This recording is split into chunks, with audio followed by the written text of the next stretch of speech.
Hello friend दोस्तों, स्वागत है सभी का शुभम फिजिकल एजुकेशन पर।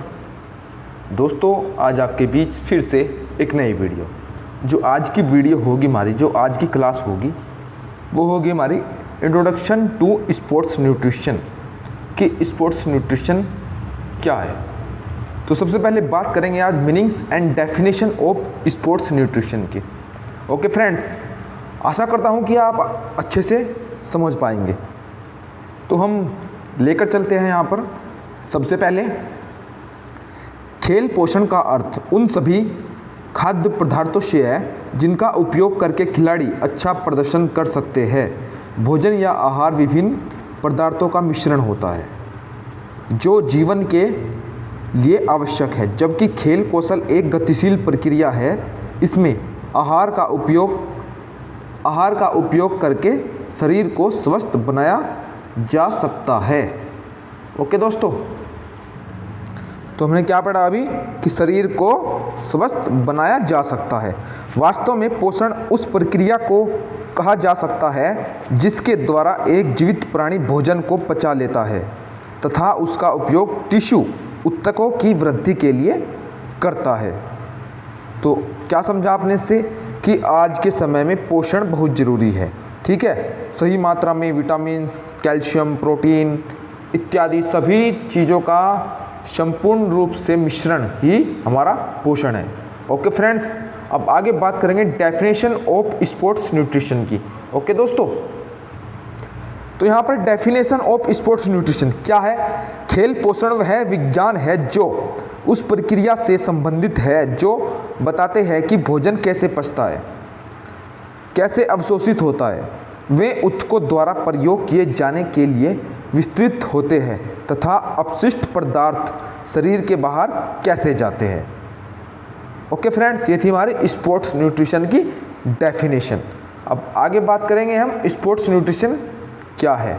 ओके फ्रेंड्स, स्पोर्ट्स न्यूट्रिशन खेल पोषण का संबंध खिलाड़ियों के आहार से है जिसमें पोषक तत्व प्रचुर मात्रा में होते हैं, जैसे CHO, फैट, मिनरल्स, प्रोटीन सभी तत्वों की उपस्थिति आवश्यक है।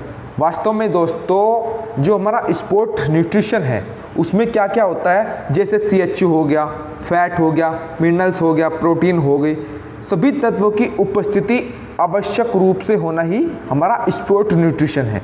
ओके फ्रेंड्स, अब आगे पढ़ेंगे हम बेसिक न्यूट्रिशन ऑफ गाइडलाइंस कि न्यूट्रिशन की क्या क्या गाइडलाइंस है आज के समय में। निर्देश मूल पोषक तत्व जिस पोषक तत्व के अंतर्गत वे सभी तत्व आते हैं जो हमारे शरीर की मूलभूत आवश्यकताओं की पूर्ति करते हैं, इन्हें हम पोषक तत्व कहेंगे। वास्तव में दोस्तों जो तत्व हमारे शरीर की मूलभूत इकाइयों को, आवश्यकताओं को पूर्ण करते हैं उन्हें ही हम क्या कहते हैं आज के समय में, मूल पोषक तत्व। ठीक है फ्रेंड्स, अब क्या होता है आगे कि इन्हें हम पोषक तत्व कहेंगे। इसे दो प्रकार से विभाजित करते हैं, कैसे, कार्यों के आधार पर और दूसरा हमारा मात्रा के आधार पर। अब हम पढ़ेंगे यहाँ पर कार्यों के आधार पर।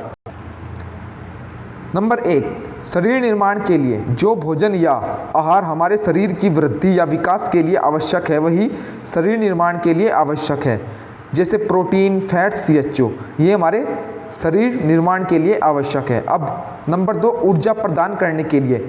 ऊर्जा प्रदान करने के लिए कौन कौन से आते हैं हमारे, ऊर्जा प्रदान करने के लिए हमारे कौन कौन से आते हैं इसके बारे में पढ़ेंगे अभी। इसके अंतर्गत वे भोज्य पदार्थ आते हैं जो हमारे शरीर में ऊर्जा व शक्ति को बढ़ाने में सहायक होते हैं तथा टूटे फूटे व नए ऊतकों का निर्माण करते हैं। ऊर्जा के स्रोत CHO, फैट्स, वसा आदि ये हमारे ऊर्जा के मुख्य स्रोत है। अब बात करेंगे नंबर 3 पर, रोगों से सुरक्षा। भाई रोगों से सुरक्षा भी कौन करते हैं हमारे, वे भोज्य पदार्थ जो हमारे शरीर की प्रतिरोधक क्षमता बनाए रखते हैं तथा बीमारियों से लड़ने का कार्य करते हैं, जैसे विटामिन्स, मिनरल्स, खनिज लवण आदि। तो ये हमारी रोगों से सुरक्षा करते हैं, जैसे विटामिन्स हो गया, मिनरल्स हो गया, खनिज लवण हो गया इत्यादि। ओके फ्रेंड्स, अब हम नंबर 2 पर बात करेंगे मात्रा के आधार पर। इसमें पोषक तत्वों को 2 भागों में विभाजित करते हैं, माइक्रो, मैक्रो। माइक्रो कम मात्रा वाले जो जिनकी हमारे शरीर को कम मात्रा में आवश्यकता होती है, तो इसके बारे में पढ़ेंगे अभी। इसके अंतर्गत वे पोषक तत्व शरीर की आवश्यकता अनुसार कम मात्रा में लिए जाते हैं जो हमारे शरीर की बीमारियों से सुरक्षा करते हैं, जिनके द्वारा हमारे ऑर्गन सिस्टम सही रूप से कार्य करते हैं। बिल्कुल फ्रेंड्स, जो माइक्रो तत्व हमारे शरीर में कम मात्रा में मौजूद होते हैं, कम मात्रा में लिए जाते हैं, वे हमारे ऑर्गन सिस्टम को सही रूप से कार्य करने के लिए चलाते हैं, जैसे विटामिन और मिनरल्स। ओके फ्रेंड्स, अब नंबर 2 मैक्रो होते हैं अधिक मात्रा वाले जिनकी हमारे शरीर को अधिक मात्रा में आवश्यकता होती है। तो पढ़ेंगे इसके बारे में।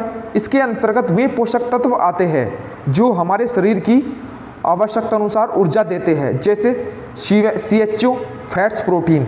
इनकी हमारे शरीर को बहुत ही अधिक आवश्यकता होती है। ओके फ्रेंड्स, सो फ्रेंड्स, आज हमने पढ़ा स्पोर्ट्स न्यूट्रिशन का बेसिक कंसेप्ट क्या है। ओके फ्रेंड्स, तो आज के लिए इतना ही। जय हिंद, जय भारत।